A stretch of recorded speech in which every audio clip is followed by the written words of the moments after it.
Okay, hello again everybody. You remember me from last week. I did the video about the 13 tenses. A lot of good feedback on it. People seem to find it very nice to see the crazy English language tenses in some sort of a structure that they can get their heads around. So people were very pleased. So I promised you more videos, and that's what I'm doing now. Firstly, I'll do a brief overview of the last week's lesson, just a recap, and then I'll start going into details. I'll deal with the present tenses today, okay, and I'll also be doing, I want you to work in conjunction with this grammar book, okay.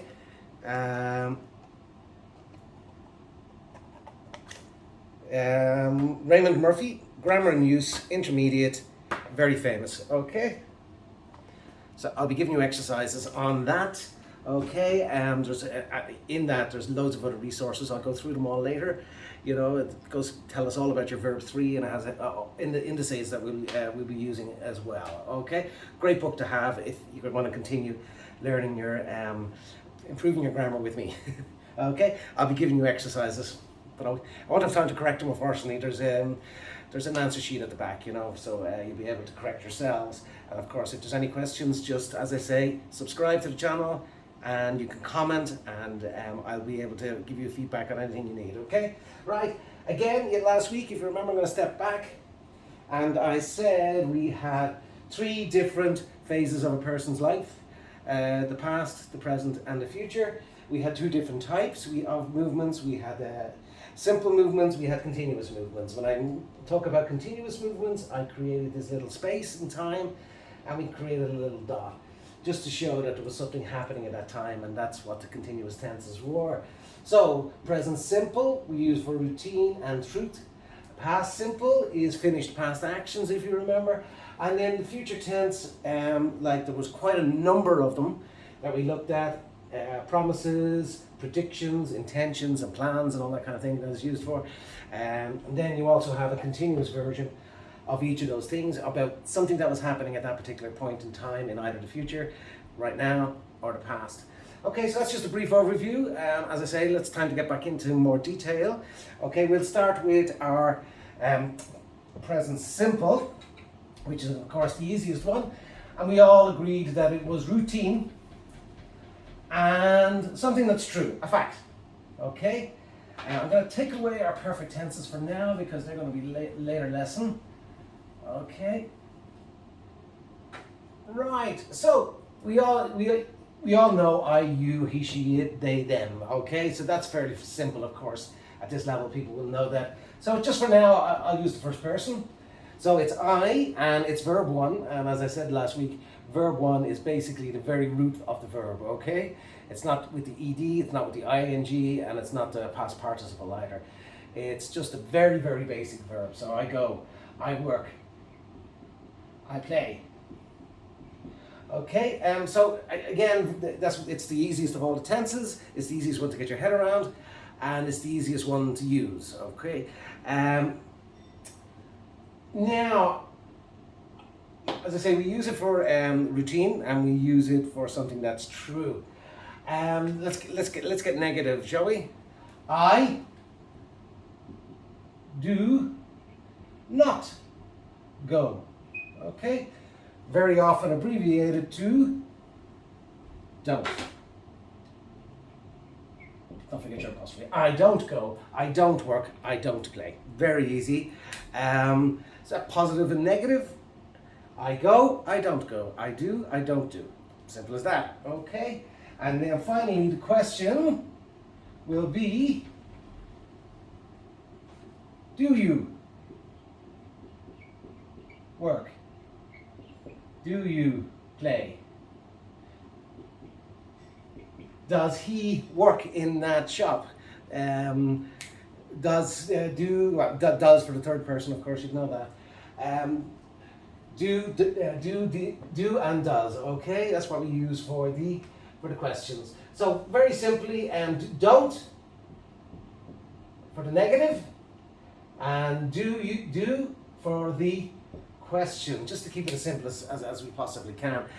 Do you work? Okay, I work, question, do you work? I do not work is the answer. Again, the very, very basics. But do remember that it's used, as I say, for only things that are true, and I work in that shop, and things that are routine.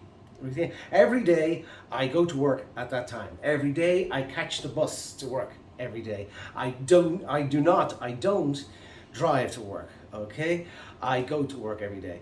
It's the only use of it. Keep it nice and simple.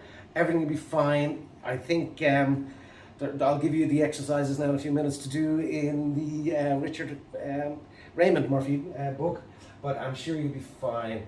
The interesting thing when we're talking about facts, we very often use the verb to be. I am, you are, he, she, it is, we are, they are. So we do use in the present simple the verb to be. I am Irish. You are whatever, from where, yeah. So that is interesting, because this is where there's some confusion, because when we're using the continuous tenses, we use this verb to be all the time, don't we? I am going, I am doing, I was doing. And this is what causes a lot of confusion with learners, because they very often can't understand, like they use the verb to be and then they use another verb one, like I am, go. And it's terrible, bad mistake, you know. So I get furious with my students when they make it. So I really try to stress it. This is basically the verb to be in the present tense, to state a fact, okay? And you never put another verb after that. I never put another verb after I am. You don't put another verb one, ever, or verb two, ever, okay? So watch for that mistake. So I am Irish, the sun is far, earth is beautiful, anything like that is the simple use of the present simple, okay? Now, I'm going to do it in conjunction with the present continuous, and I'm going to do that because I want you to distinguish between the two. The two of them should be taught together, in my opinion, anyway. I'm going to clear away all of this other work from last week. We'll be going into it all again later. Okay. Now, as I explained, the continuous tenses, we're talking about actions that are happening over a period of time, and when we're talking about the present continuous, there are obviously actions that are happening now. So I am talking, you are listening, the camera is running, you know, all of that.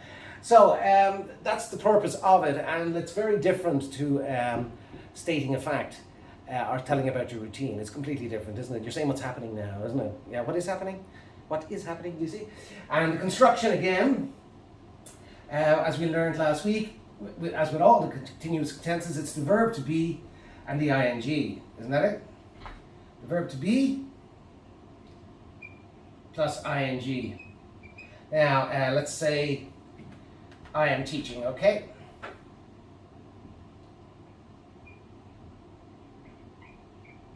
So I am teaching, you are listening. Like, you know what I mean? If I was to, I am not drinking a coffee right now, am I? So to make it very simple, when you want to make it negative, you just add in negative there. I am not teaching. So it's quite easy to use, isn't it? I am not. Right now. I am not eating. I am teaching. Okay. Okay. Now, the question format, very straightforward. If you use your who, what, why, where, when. Let's say what. Again, we have the verb to be. Are you doing? So it's are because it's you. What are you doing? What is she doing? So it's what and the verb to be, and then you, the person, and the gerund, the ing. So that one is the one we need to concentrate on. It's a little more complicated than the simple version. So, but the I am is the positive, I am not is the negative, and what are you doing? What are you doing? Excuse me, it's the construction for the continuous version of the present tenses, okay? Right, so there's two present tenses. As we say, sometimes this creeps up here. We learned that last week, didn't we? It creeps up here in the timeline. So when we're talking about arrangements that already been made that are happening later. So you turn around and you say, what are you doing tonight? What are you doing after work? Okay, so as you see, that's a little bit of this creeping up into the futures. But like, I want to stress, it is a present tense, and we use it for future arrangements. As quirky as that sounds, that's the way it goes. Okay, everybody. So there's our two present tenses: present simple, present continuous. I'm not going to go into any more detail there, because all we need is the positive, the negative, and the question form, and I've done both of that. If I jump into straight away into our grammar, you'll see that in Raymond's book, what we've got is we start with present continuous exercises, then we do the present simple exercises, and then they're mixed. So units 1, 2, and 3. And 4. There's plenty of work for you. Great. Units 1 to 4 in that, plenty of questions. Will get you right up to speed with the present simple and the present continuous. Okay, everybody. As I say, I like to keep it nice and simple, nice and clean, and I hope that has helped. Don't forget to subscribe, everybody. We need to build a team, a big following, so we can really get this thing off the ground. Okay? Subscribe, and I'll see you in the next video.